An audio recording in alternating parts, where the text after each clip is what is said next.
Sekarang kita masuk ke materi 39 yaitu REST parameter di JavaScript ya. Jadi ini adalah function REST parameter. Kita masih membahas function nih teman-teman semua. Banyak sekali teman-teman juga harus menguasai dari function ini ya. Di sini REST parameter. REST parameter adalah fitur di mana kita bisa mengirim data sebanyak-banyaknya pada satu parameter ya di dalam suatu function. Ingat ya, kita masih belajar function materinya. Dan secara otomatis akan dikonversi sebagai array. Oke. Untuk membuat REST parameter ada ketentuannya.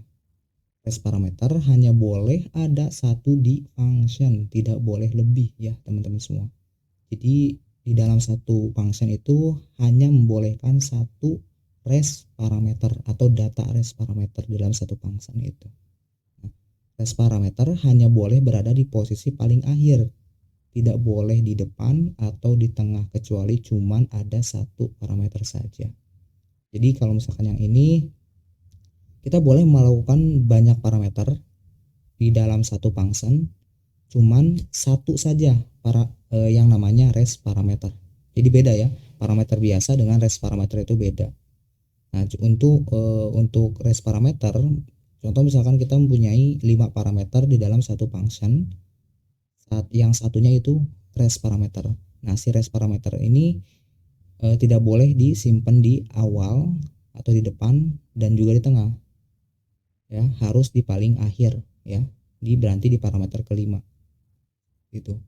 Di bahasa pemrograman lain ada juga yang bilang sebagai variabel argumen. Oke, kita coba lihat ya di sini contoh programnya, kode REST dari function parameter. Nah, misalkan di sini kita buat function sum ya.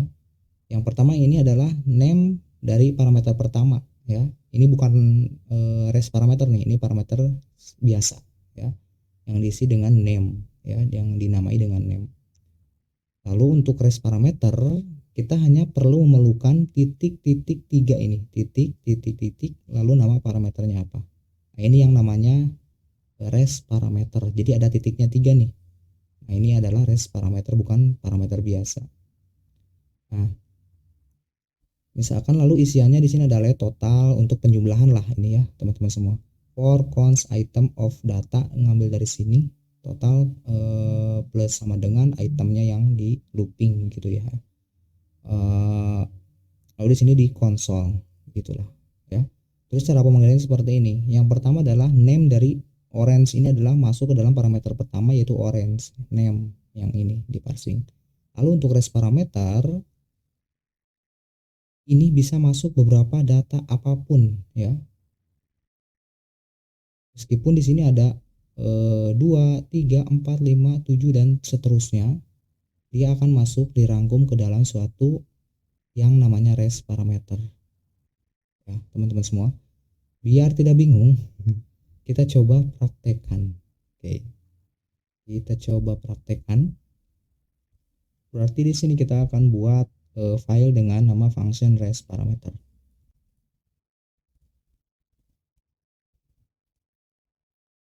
Function REST parameter. Di sini kita mempunyai function sum seperti ini. Parameter pertama kita isi dengan name, lalu parameter kedua kita isi dengan titik-titik data begini ya untuk penamaan REST parameter seperti ini. Ini boleh bebas namanya, mau A, mau apa gitu. Ya, yang penting ada titik tiganya, yaitu ini menandakan bahwa function ini adalah REST dari parameternya. Lalu di sini misalkan kita buat for seperti ini.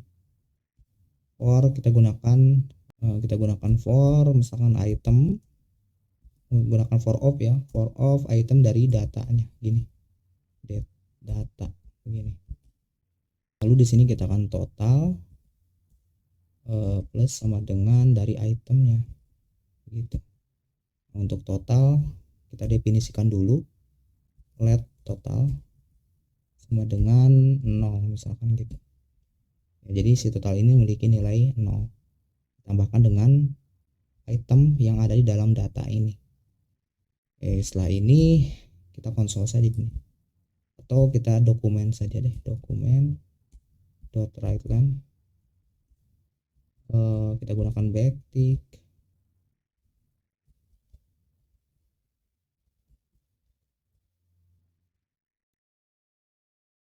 Total sama dengan total, kita ambil dulu name-nya di sini. Name sama dengan misalkan isi dari totalnya. Nah, ini oke. Kalau misalkan kita coba jalankan dulu running function res parameter, maka tidak keluar apa-apa karena kita belum memanggil si function sum-nya. Oke, kita panggil di sini sum. Begini. Parameter pertama diisi dengan name-nya apa, misalkan apple seperti itu. Lalu untuk parameter kedua di sini boleh lebih dari banyak yang dimasukkan datanya. Misalkan saya akan masukkan 2 atau biar kelihatan penjumlahannya misalkan 10 10 10 10 sebanyak 5 kali. Oke, seperti ini. Kalau misalkan kita refresh, maka total dari Apple sama dengan 50 ya. Ini adalah penjumlahan dari sini 10 1 2 3 4 5 ya, yang melakukan mengirim data ke dalam satu parameter ini.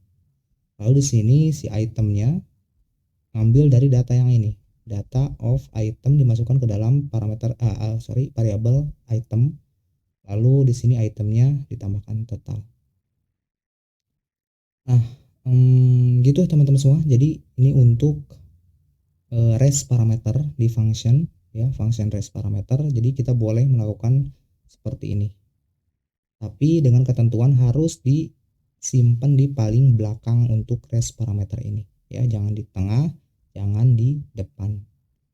Nah, terus di sini ada lagi ya teman-teman semua.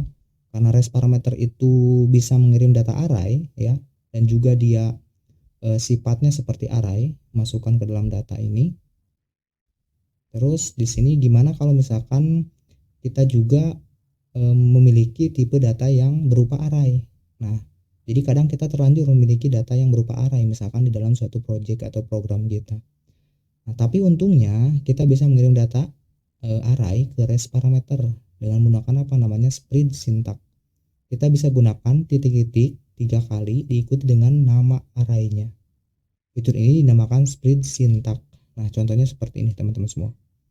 Jadi kita mempunyai data array di sini ya, seperti ini. Data array ini dimasukkan ke dalam array. Kalau misalkan kita contohkan aja ya teman-teman supaya paham.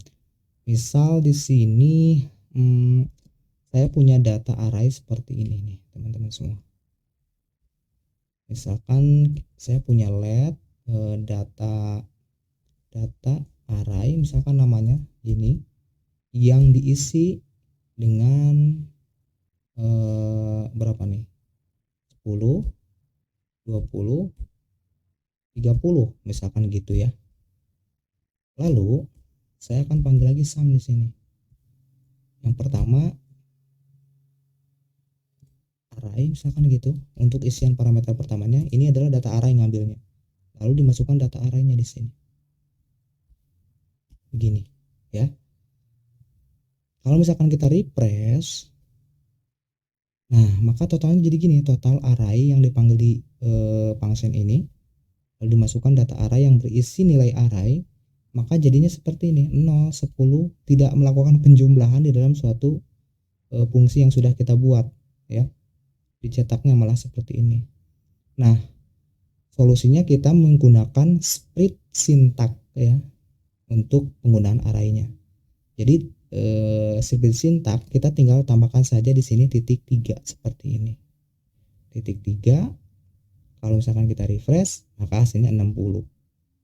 Ya, 10 tambah 20, 30, 30 tambah 30 yaitu 60. Nah, ini untuk split syntax untuk penanganan suatu array di dalam suatu res parameter. Nah, jadi itu teman-teman semua.